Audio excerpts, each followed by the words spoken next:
What is going on, guys? Welcome to episode number 46 of our Cincinnati Reds franchise. Take a look. No MLB The Show screen yet, but I've got the Excel file here, and I'm looking at it, and check out who is in the World Series. Houston and Cincinnati. So for those of you guys that want to know what the standings are, here it is. I've allocated the points as of the NLCS and the ALCS. So obviously the World Series winner is yet to be decided, but take a look at the leaders on the board here. Little Johnny, 7 points. So he needs Houston to win, because if Cincinnati wins, we've got Rob Havoc coming in here behind him with Cincinnati. 2 points for a World Series winner. We'll get 7 for Rob, so he would tie Little Johnny with a Houston loss.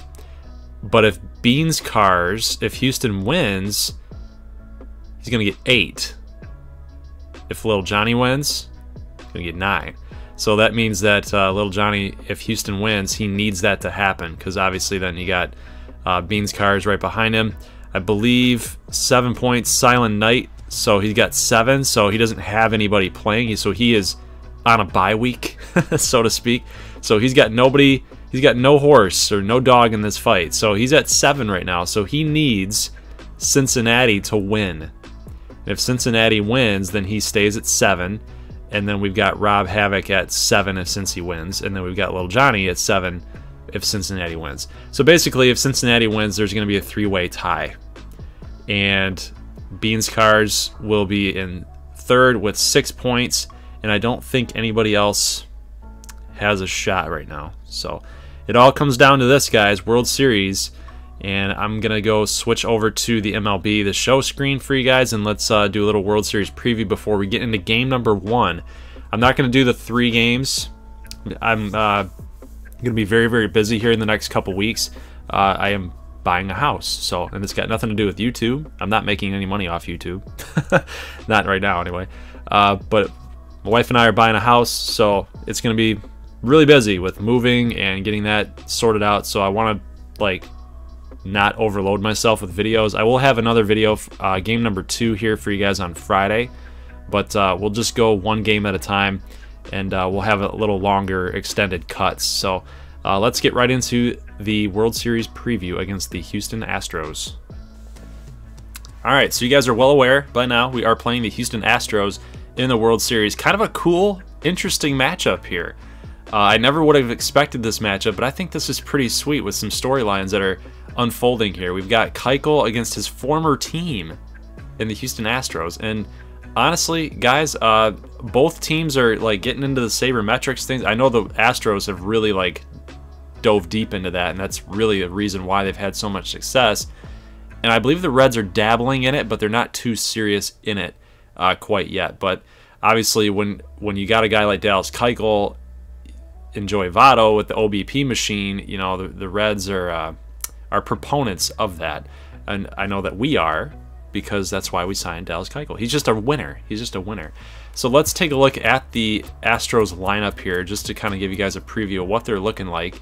Obviously, Jose Altuve is going to be a guy that we have to watch out for. Alex Bregman, 25 years old with 94 overall. Correa, this is a very, very young team, and it's a very good team, and we're going to have our hands full, at least our pitching staff is, and trying to shut these guys down. Our offense, I'm going to say that we're the underdogs, honestly, because we're going to have to face against a pretty good pitching staff too. Garrett Cole, McCullers is starting game number 1, Francis Martes, Patrick Corbin, Josh Tomlin, even Justin Verlander as the number 5 guy. This is tough. This is very, very tough. And when we get to the back end of the bullpen, though, this is kind of where the Astros might struggle against us, is the bullpen. So the obvious strategy here going forward in this World Series, get to the Astros bullpen. If we can do that, we can rake. So if we can give this pitching staff Julio Urias treatment, where he had 91 pitches in 6 innings, then I think we're going to be okay. But the big thing is limiting the double play ball. And with this up the middle duo here, this little tandem, and plus with Alex Bregman out there at 3rd, they're going to try to get you out, not by the strikeout, but they're going to try to get you out utilizing their defense. And that's going to be really tough for us, but we're just going to have to get it done, guys. Because this is now or never, honestly. I know we've got a lot of guys coming up in the future, but we might be a couple years away from another World Series appearance if we don't get it done this year. But yeah, I mean, they've got J.D. Davis backing up Bregman, Franklin Barreto, who was an Oakland Athletic. They must have traded for him or signed him. But I mean, look at the. Other than the top, it's very top heavy with this Astros lineup. You know, George Springer, you got Fisher, Reddick, Kyle Tucker. Like, other than Correa, Springer, Bregman, and Altuve, you know, there's nothing really there, honestly. Because I mean, Derek Fisher's a pretty solid player in real life, but and then you got Jacoby Ellsbury. But I think that we're going to do just fine. Our pitching staff's going to do just fine if we can at least limit the damage from Springer, Correa, Bregman, and Altuve. I mean, yeah, okay. I don't mean to sell them short, but, you know, that's 4 guys in the 90s, right? So it's obviously very good, but I'm just saying it's a lineup that we can beat. It's nothing to be too, like, we don't need to be shaking in our boots too much. I think that we're going to be just fine as long as we can just stick together, stick to a game plan, and come up in the clutch here. But our pitching staff, outside of Castillo and Keuchel, you know, DeSclafani is going to have to find it. Graveman might have to get a couple starts here. Brandon Finnegan, obviously in that relief role. Amir Garrett, Tyler Mahle, who's been pitching insanely well for us in the playoffs. Hopefully he can keep that hot streak going. That'd be really good. I don't want to implement a 3-man rotation here, simply because I know that we have capable guys like DeSclafani and Graveman. These are guys that you play when you're winning the series. Okay, you don't want to be playing these types of guys who don't have electric stuff. I mean, obviously, if your back's put up against the wall and you have to play them, even though you're down in the series, you have to do it. But these are guys that you want to put in those low type of leverage situations, because honestly, if we get down like that, it might be over because the Astros are that good. But our bullpen's been very solid. Got to keep that going here against this team. We've got Brad Hand and Lorenzen, who are obviously key cogs in that back end of the bullpen. Hopefully Tucker Barnhart can keep his momentum going in this postseason. Joey Votto, I thought he wasn't doing a whole lot in the postseason, but he's hitting 306 with 4 home runs. Gotta love that. Scooter, not bad, 276. Eugenio Suarez, 235. Peraza, 2 at-bats, so he's not really playing. Jesse Winker, though, 361. Nice. Billy Hamilton, 3 stolen bases, 303. It's kind of hard to give a MVP, a postseason MVP right now, isn't it? 353 for Scott Schebler. Castillo is pitching insanely well. 16 strikeouts with 1 walk. Dallas Keuchel, 25 strikeouts with 1 walk. Like, we just don't walk guys, right? So that's your World Series preview. Now let us go into the awards and just show you guys who won the postseason MVP. It was Tucker Barnhart for the National League. And I don't know if this is final. I think it's got to be final because it's both of us. It's American League and National League. Yeah, because we don't have a World Series MVP yet, so this is final. Tucker Barnhart is your postseason MVP. Honestly, it could have gone either way. Could have gone to Winker, Barnhart. Pretty interesting to see here that Bregman. I mean, look at this. This is murderer's row right here, guys. Hitting over 400, and then Springer with 3 home runs, 7 ribbies with 311. Like, goodness gracious. But we're not doing too bad either. Votto made a case. He didn't hit for as much average, but, you know, 4 home runs, 10 ribbies, you know, that's kind of tough to not give it to him, right? He was the run producer, but Barnhart is your MVP, and that is that. So, guys, let's get into game number 1, Keuchel against McCullers. It's going to be a fun one. That much I can guarantee you.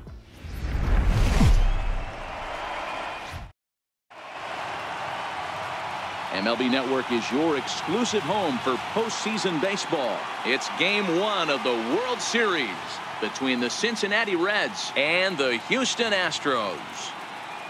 Well, here's a little comparison of these two teams. Looking at it earlier, to me, the story is all about the pitching. Both squads have some good arms, and the team that gets the best outings are probably going to come out on top. It's the moment these players have been waiting for. Game 1 of the Fall Classic is on MLB Network, and it's coming up next. All right, guys, let's get this Game 1 underway. Take a look at the Reds lineup that we're tossing out here. Number 7 slot, Tommy Joseph, the designated hitter, so he is getting the start here in today's action. Billy Hamilton in the number 8 and Tucker Barnhart in the number 9. So I can think that a lot of you guys might think that we might want to swap Barnhart, maybe put him at the number 2 and move Senzel down. But, you know, Barnhart was the NL's MVP for postseason in 8 and 9 slot. So I kind of like that a little bit, or 7, 8, 9 slot. So I kind of like him there. Gives us that extra OBP type of option to lead us off with the next top of the order. So I like that. So we'll see how that works out. But we see Lance McCullers kind of working the Reds lineup here thus far. Winker, Senzel, both fly out. And then we get Joey Votto here with a walk. Scott Schebler coming on up with a 1-2 count, and he's going to send a ground ball to first baseman. That is, I believe, JD Davis. So he's naturally a third baseman for the Astros, but they've moved him over to first base here against us tonight because they do have Alex Bregman playing third, which is their normal setup here. So Dallas Keuchel coming back to Minute Maid Park against his former teammates, and Jose Altuve is not going to waste any time. The first pitch of the game for Keuchel is going to be sent to the right field corner, and Schebler can't handle it. So it's going to be a leadoff triple for Jose Altuve, which leads us to Josh Reddick here, the left-hander against the left-hander, and he's going to get a slider that he sends out to Suarez, and Suarez is going to make a nice throw for the easy out, but it does allow the run to score. That's probably the right play, even though, I mean, you don't want to challenge the throw to home this early, especially when Altuve's got that 85 speed. I don't think Suarez, even with a really good throw, would have got him. So it's better to just take the out and get this Astros lineup off the books. So we do get Springer with a strikeout, so Keuchel comes back and does a job. Next inning, so we got the top of the second, and Jeanette, so Scooter Jeanette's going to get on with a single right past the diving Bregman, and then we get a ground ball here. This is what I'm talking about in the preview video. McCullers is really good at that, guys. He's going to get you, he's very crafty, he's going to get you to ground out on those double plays, those bonus balls for sure.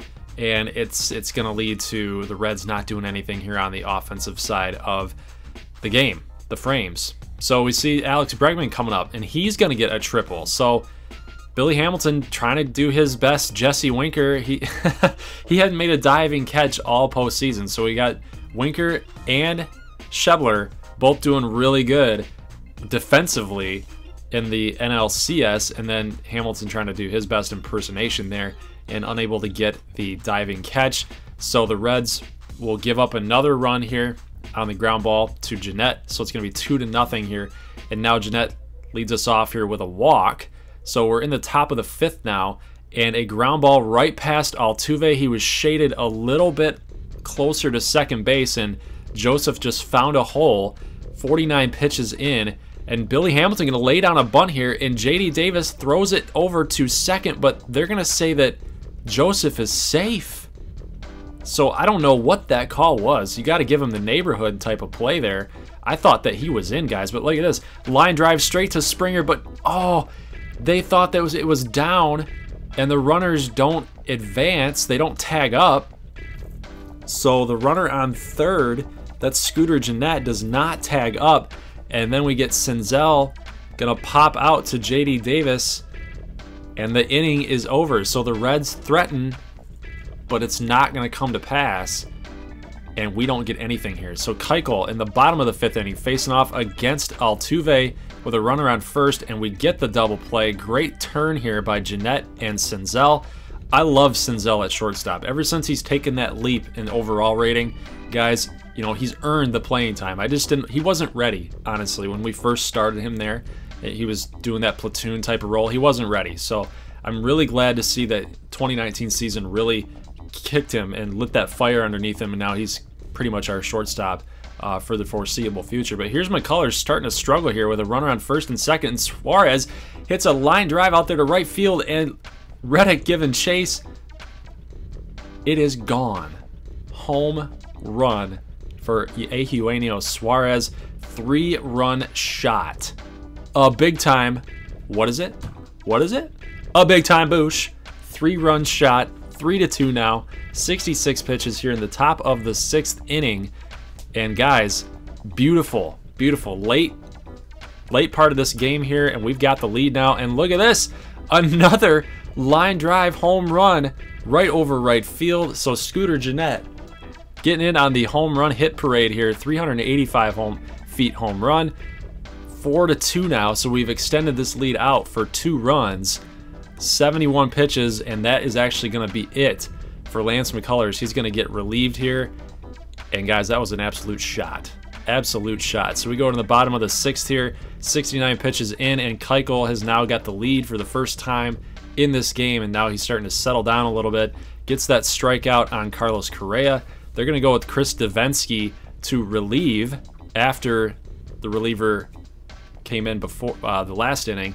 So Chris Davinsky comes in and gets a strikeout on Senzel, but he's not going to get Votto here in the top of the 7th. He's going to get a base hit right back up the middle. So this is exactly what we needed, guys. Another runner here on base, and then we get Schebler, who is not going to come through. He's going to, normally he's pretty clutch, but he's not going to come through here. Strikes out on a check swing. Just went too far. Can't have that though, Shebs. We got to get a single or get something going here on the base path, but Suarez, who hit that home run earlier, is going to ground out to Altuve. So the Astros get out of a little mini jam there, but it's still 4-2. We're still up.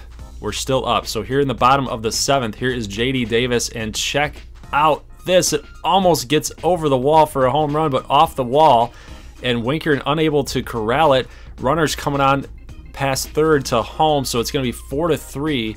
RBI by J.D. Davis. That was pretty clutch for the Astros.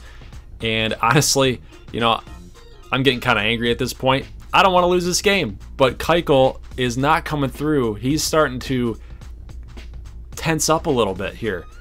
Slider going to hit Franklin Barreto. 83 pitches in, and he almost hits Ornelas, the catcher. And now we got 84 pitches, 1-2 count, and another slider just hangs right over the heart of the plate, and it's going to be a 3-run shot for Houston. So Ornelas comes up huge with a 388-foot bomb, and it's going to be 6-4 in the bottom of the 7th inning. That is going to be it for Keuchel, so his night is done. I thought he pitched pretty well, but ultimately it just came down to our outfielders trying to make plays that they probably shouldn't have, and just try to make the routine play versus trying to be the hero. That's basically what it came down to. And that Winker play out there in left field, there's nothing you can do about that. That's just how that's going to happen. You know, J.D. Davis hit that pretty hard, so really there was nothing you could do about it. Just had to be in better positioning, and you would have limited that to maybe just a double, or at least a single at the very least. Well, it was a double, a single at the very least, and maybe that run doesn't score. So here's Ken Giles going to get on here, and he's going to get 2 outs quick and easy. 5 pitches in the top of the 9th inning. 0-2 count against Senzel. And guys, a slider high and outside, and this game is over. So the Houston Astros take game number 1 on the backs of Chris Davinsky, Alex Bregman, and Jose Altuve.